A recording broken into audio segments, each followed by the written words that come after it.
asalaamu calaykum waraxmatullaahi wabarakaatu. dhammaan waan salaamayaa dadweynaha dhegeysanaya.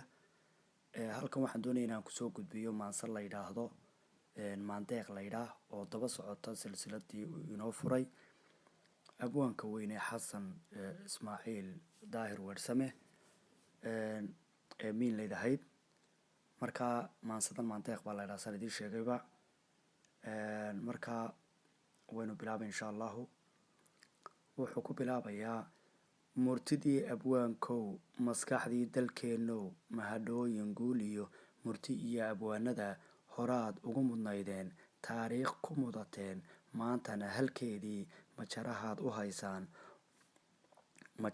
u haysaan maamuus ku leediin.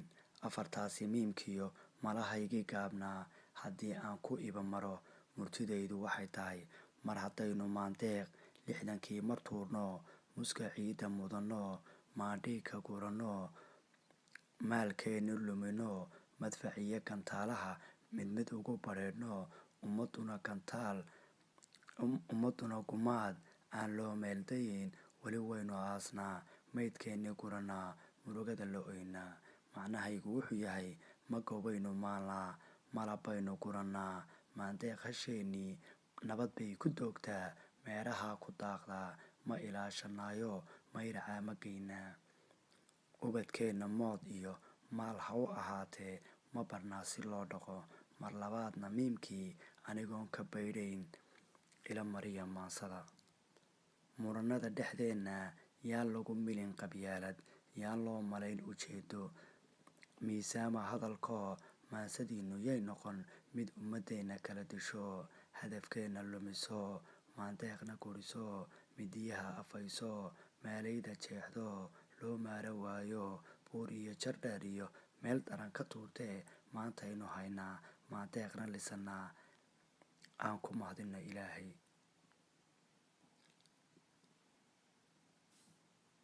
aan soo afmeeshee afartanna igahoo maragga anaa furay musuqaa la sheegee ummaddii asqeeyey amba waan dhaliilaa mana aha wax maanta waa masiibo qaranoo muddo labaataneeyaa ama kaaga nagu riday ummadina dhammaanteed miyay u tiirnaxayaan mawlaa arkayee misegaynu u daynaa mise waan qaylinaayo miinooyin aasnaa ummadeenna kicinaa malowyada wax magaratada mooryaan dhuljiifyada gudcur madow lugeeyaha maangaab qabiil u diriraha maskaxdiisu maran tahay siidhi ma u afuufnaa kulligood ma kicinaa maxkamad ma noqonaa. ma ogtahay muwaadin masiibada dhammaanteed adigaa u macallina maslabaxan loo daran malow sunta bixiyaad mafrishkiyo siyaasad adaa meesha keenoo mu'minuun ku sheegee ha ka cabanin maantana. innaga intaynu soo basalaxna nidha waa inadeerkeenu waa halaago maxaan ku dhahday ayaad usoo soocaysa. markaa laba mid inagu aynu kala dayno dadweynahayna reer somalilan yaynaan marka hore keenin miiska keenin hadhowna yaynaan ka cabanin ilaa haddii kale inagu dhib inagu noqonaya oo inagu